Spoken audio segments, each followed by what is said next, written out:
So they're located distance A away from the origin, and then at the origin I have what? Just negative q, right? The first problem, oh, wah, wah, wah.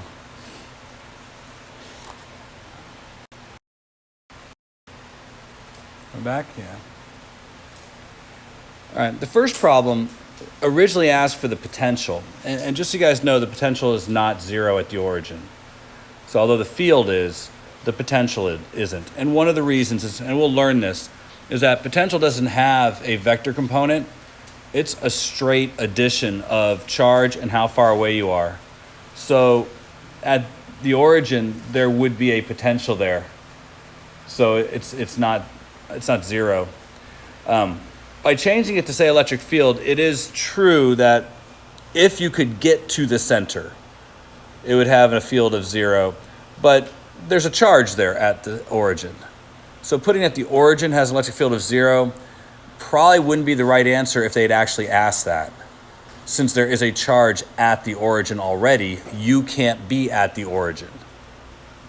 Now there might be an electric field of zero there. It would make sense, but we are actually looking for a place out here to see if there's an electric field of zero. And this is largely the same work you would do for question B, but there is a difference. And that is, we're trying to find out where the electric field is zero out here. And to do so, you need to consider that there is a contribution to the electric field from each of the positive charges. I'm gonna look at just one of them at a time. But this bottom charge has a contribution to the electric field that's going to be at an angle, something like that. And I know that there's going to be an equal contribution to that electric field from the other charge. So playing on that symmetry, I hope all of you are in agreement that I'm only really interested in this component of the electric field. Do I need to explain that in any more depth? I will, if necessary. All right. There will be, we'll just call this E in the X direction, and there will be two of those. One from the top charge and one from the bottom charge. In the same moment, there is a contribution to the electric field in this direction from the negative charge. What I would like to find is when the contribution from the negative charge plus EX times 2 is equal to 0. That's what I'd like to find. Where is this place where this sum will be 0? Any questions about that?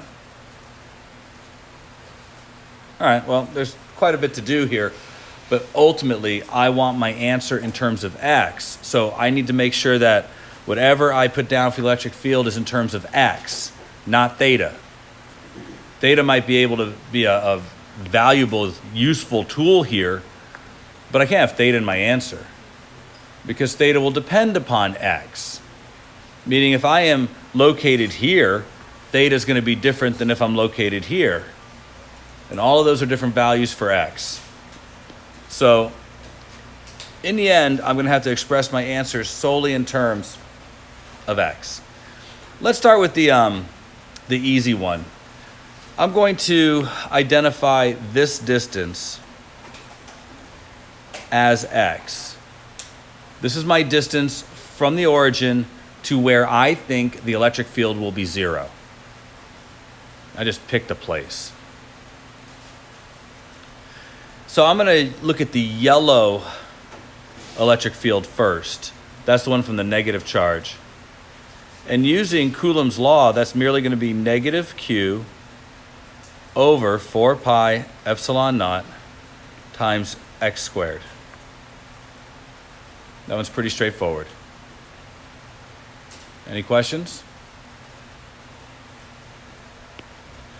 All right, I'm going to call this distance R, that red line.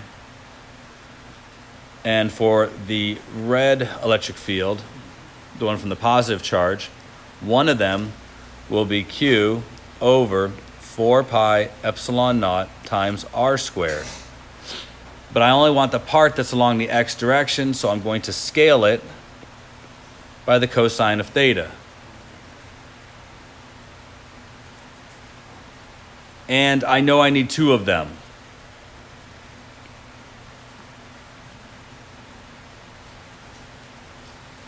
Questions yet? All right. So let's go ahead and write out r in terms of x and cosine in terms of x. R in terms of x is pretty straightforward. I'm going to get that from Pythagoras.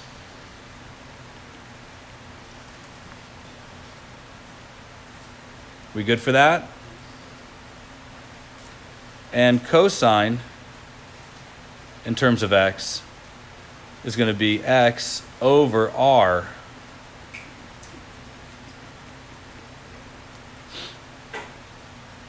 which will look something like that. Still good? All right. Well, now here's where the fun stuff begins. Negative q over 4 pi epsilon naught x squared plus 2qx over 4 pi epsilon naught times a squared plus x squared to the 3/2 power, and set it equal to 0.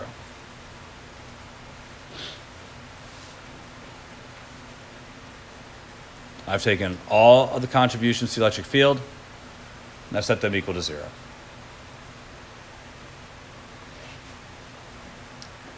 We good? All right. Well, there's quite a bit that we can do here just to clean this up. I can get rid of the q. It's in both terms. I can get rid of the 4 pi epsilon naught. It's in both terms. So I'm going to go to another area now because we just have algebra to do, but there's quite a bit of it. It's a little lengthy. So I'm going to grab another screen here. This sum is that answer. It's not cleaned up very nice, but that is that answer. If I don't set it equal to 0, it's the electric field in the x direction. It's not the electric field in the y direction. But I think we would all agree that the electric field in the y direction at point P is 0. So this is going to be the electric field in the x direction. I'm going to take this and just rewrite it because we shouldn't leave it in this form. So back here, I'm going to say the electric field is made of two components. There's the negative q over 4 pi epsilon naught x squared, plus there's the 2qx over 4 pi epsilon naught times a squared plus x squared to the 3/2. Now, I would argue you could leave it like this, but I wouldn't if I were you. They'll probably give you full credit, probably, but because the electric field itself has some terms here that are the same in both of those contributions, I would factor the similar terms out. I mean, I would factor out the q over 4 pi epsilon naught. And then what you have left inside here is going to be 2x over a squared plus x squared to the 3/2 minus 1 over x squared. Now, there's a part of me that wants to get common denominators here, that feels like getting common denominators is a useful step. But there's also a part of me that says that's a lot of work without probably very much payoff. So when I look at something like this, you might be wondering, why would you even bother to do common denominators? You should always glance and see if there's something that common denominators would give you that would cancel something out. I mean, when I look at this to get common denominators, and I would not tell you to do this on the exam. I would stop right here. Because if they want it in another form, you're risking only 1 point. And it's not worth getting that point if it's going to take you too long to do so. But the reason why I would sometimes consider doing common denominators is you may find that when you do common denominators, now I'm doing the common denominator thing just to be quick. Common denominators in something like this for algebra, you just cross the two denominators and put them in the numerator. So I'm going to get 2x cubed minus a squared plus x squared to the 3/2. Now, looking at this, there's nothing that happens in the numerator that's magical that will help me cancel. There's nothing like factor. There's nothing that adds together to give me 0. It's just kind of a mess now. It's not any better organized this way than it was before. In some circumstances, you'll find that when you do common denominators, parts of it will cancel out or something like that. And you'll be left with an answer that is simpler. So don't spend a lot of time dealing with common denominators, but at least consider doing that when you have the difference of two terms like we do here. But we gain nothing by putting these in common denominators in this example. I mean, there's nothing fancy. In fact, I would say it looks more complicated than it did before. And when I look at this answer, there is nothing particularly interesting about it. I would hope that as x got bigger, this would become our point charge formula. And it kind of does. I don't know if you guys can see that it kind of does. I mean, as x gets bigger, this term diminishes because x gets much bigger than a. So when x gets, and I'm just going to show you this right here. When x gets much bigger than a, I get 2x over, a goes to 0, so x squared to the 3/2, which is going to give me 2 over x squared minus 1 over x squared, which just gives me 1 over x squared. Do you guys see that?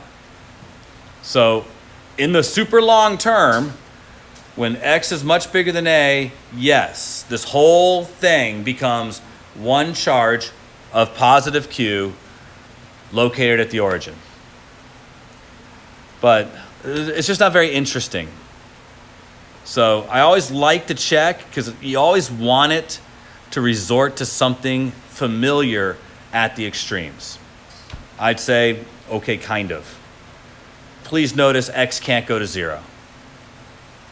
So we can't talk about the electric field at the origin. All right, question number C. Using Gauss's law, determine the net electric flux through a spherical surface of radius r equals 2a, centered at the origin. All right. Now, let me say this differently. A test writer who writes a question like this is trying to see if you're really paying attention. More than that, they're trying to see if your teacher, me, really taught you the nature of Gauss's law. So it's a sphere that is located at the origin. And just give me a second. And it has radius 2a. All right, there we go. There's my sphere located at the origin, radius 2a. And the question is asking for, determine the net electric flux through a spherical surface of radius r equals 2a, centered at the origin. Gauss's law says Q enclosed equals epsilon naught times the total electric flux. So my Q enclosed is 2 positive Q minus negative Q, 2Q minus Q equals epsilon naught times the electric flux. So Q over epsilon naught equals the electric flux. I'm done. That's all that was necessary. I want this to be in the video, but I also want you to understand we can't do this problem. Like, we can't actually sum the electric field for a sphere centered at the origin. It doesn't have enough symmetry. And without the symmetry, and just, if I consider a point right here, there's an electric field this way from the negative charge. There's an electric field this way from the top positive Q, an electric field this way from the bottom other Q. I mean, there's just not enough symmetry, and I don't think that electric field is traveling outward through my surface in such a way that I can easily predict the angle compared to the surface. And it's going to be different everywhere. The only places I probably could have some symmetry is the very top, very bottom, and the sides. Every place else is going to be weird. And even though I could probably come up with something for right through here, and maybe multiply times 4, that's rough. It could be done. And I think we could probably set it up. I don't think we could integrate it. I think whatever integral we get is going to be like just mean. So when you see the words net electric flux, remember what Gauss's law actually says. Let's face it, this answer is actually really nice and easy. Knowing this, that makes C like 60 seconds. But I bet the year that they gave this out, a lot of people missed C. And probably stole time away from another question to try and answer it. You can't afford to do that. Test. I thought these were both pretty good practice, but I know without much fanfare, that question like the bottom one is more akin to what I would like to see you do on the test. So the way I read this is there's a point charge, positive Q, at the center of this circle, and circle has radius r, so it's a sphere. And there is negative Q that is uniformly distributed throughout the entire sphere. So I'm hearing all the words that suggest I'm going to have to deal with probably the charge density of the sphere. That uniformly distributed throughout the sphere tends to be kind of the words that suggest that. So before I start launching into this problem, I'm going to consider that the charge density of the sphere outside the point charge is negative Q divided by 4/3 pi capital R cubed. Is that all right with all of you? So, question A. The electric field outside the sphere, a distance r greater than r from the center. 0. Gauss's law again. So the moment I look at Gauss's law, Q enclosed equals epsilon naught times the flux. I'll write out the total net flux equation, but Q enclosed side is 0. So because this side is 0, and no matter what area I choose, the area will be a real value, and epsilon's a real value, that means the electric field has to be 0. Interestingly enough, that suggests that if you're here, just picking a point, we know the charge from the center is applying an electric field based on this distance, right? It means that contributions to the electric field from the negative side, which stretch from, say, a point here to a point way back here, add up in such a way that they cancel out. They act as if they are concentrated at the center too. That's what the spherical symmetry does for us. But that's not probably the question that's going to take the most time. The question that's going to take the most time is question C. The electric field inside the sphere at a distance r less than capital R. That's going to require a little bit of our work. So let's start with coming up with a Gaussian surface. I don't think you guys would be too opposed to a Gaussian surface being a sphere, concentric, with the center of the charge distribution. And in that sphere, I'm going to give it a radius r. So do you want to look at the flux side first or the enclosed charge side first? All right, we'll do the enclosed charge side. The enclosed charge is going to be based on this volume of charge enclosed. So that volume of charge enclosed, which I'll call, I don't know, little v for volume, is going to be 4/3 pi little r cubed. That's the volume of charge enclosed. So the amount of charge enclosed, here I have to be careful because there's two charges enclosed. First, there's going to be positive Q. This is going to be enclosed by my Gaussian surface for sure. But there's also going to be this amount of charge enclosed that's equal to the charge density times the volume. I put a negative sign out there just to remind me that this charge is negative. I mean, the negative sign's also here in the charge density. I don't want to cancel them out. I have a positive charge and I have some negative charge. So when I look at the amount of negative charge and compared to the amount of positive charge, I'm going to have minus rho, which is big Q over 4/3 pi big R cubed, times 4/3 pi little r cubed. This is my Q enclosed.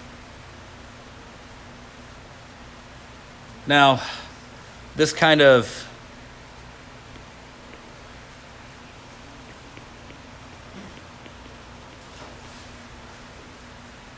factoring out the Q, canceling out the 4/3 pi, and getting that ratio of r cubed to r cubed.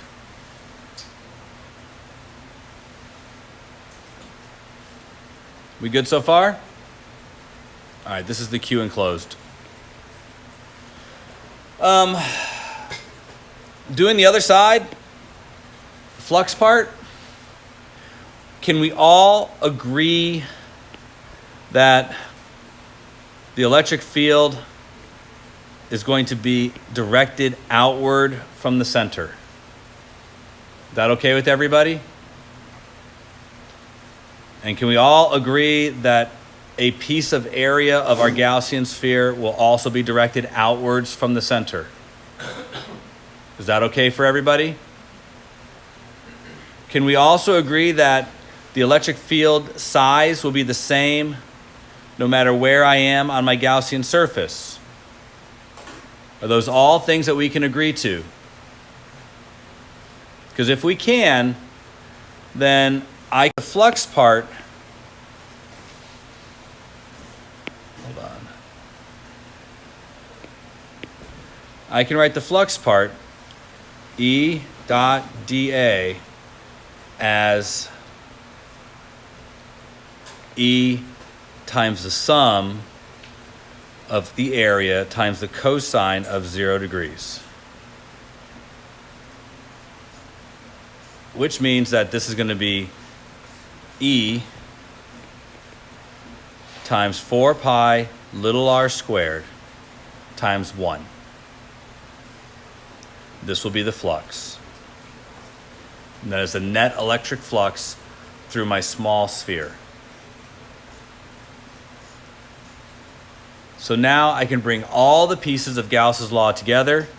Q enclosed equals epsilon naught times the total electric flux. So capital Q times 1 minus the ratio of r cubed to r cubed equals epsilon naught times E times 4 pi little r squared. Ultimately, I was asked to find E. So that's what I should do next. And There's nothing pretty or special about this. E equals Q over 4 pi epsilon naught times 1 over r squared times 1 minus r cubed to r cubed.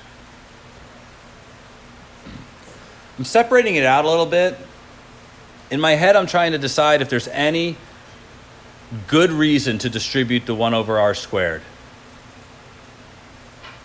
And I kind of think there is. So I'm going to do that. That better? So, and the reason is because I have this Q over 4 pi epsilon naught sitting out front. Be nice to see if there's a good clean thing inside that goes to 0 when r equals r. And there is. The way it's stated right now, there is. When r equals capital R, that is 0. Right? So I don't know that I need to distribute the 1 over r squared, since I think this kind of tells me what I wanted to know. But let's see what it looks like anyways. So I get 1 over little r squared minus r cubed over r squared times r cubed. And there's nothing particularly nice about that. I could get common denominators if it really means a lot to me. And so common denominators would be r cubed over r squared r cubed minus r cubed over r squared r cubed. I don't know about you guys, but this is not looking in any way more organized. Is it looking more organized to you guys? It looks less organized. And even though I can write this as r cubed minus r cubed over r squared r cubed, that does not look simpler or more organized than what I have up here. So this is probably the form I would have left it in.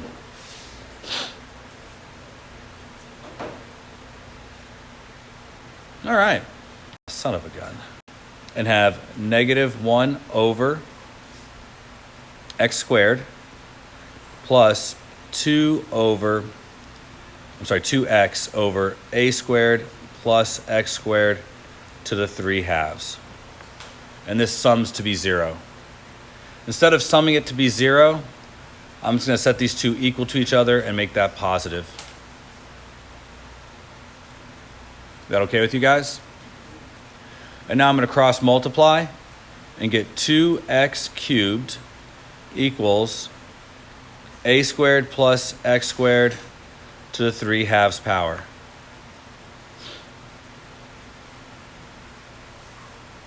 That all okay? Now, I'm thinking I should raise both sides to the 2/3 power. Do you guys see why I want to do that? If not, if I raise both sides to 2/3 power, I get 2 to the 2/3 x squared equals a squared plus x squared. That's raising both sides to the 2/3 power.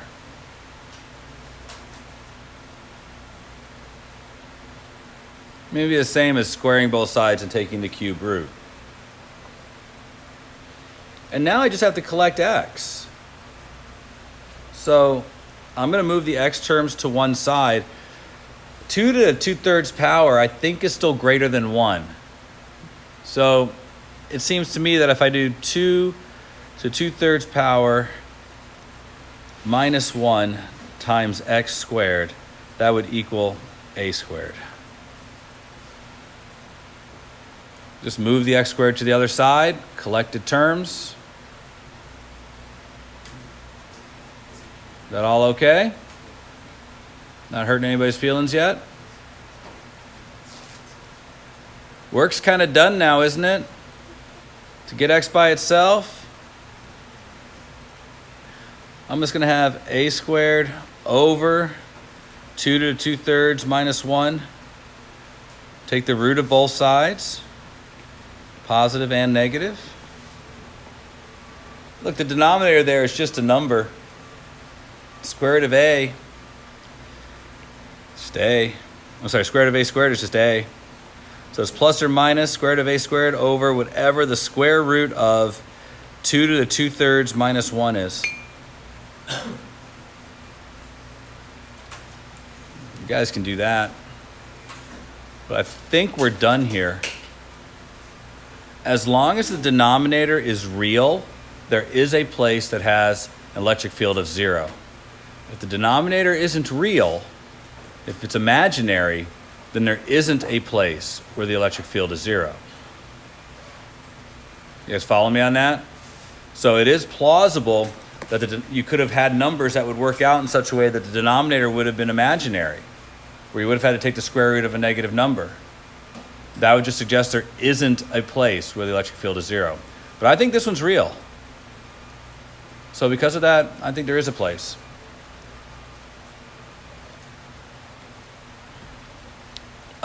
I like the fact that it comes out in terms of the units of A, suggesting that my math has been done correctly.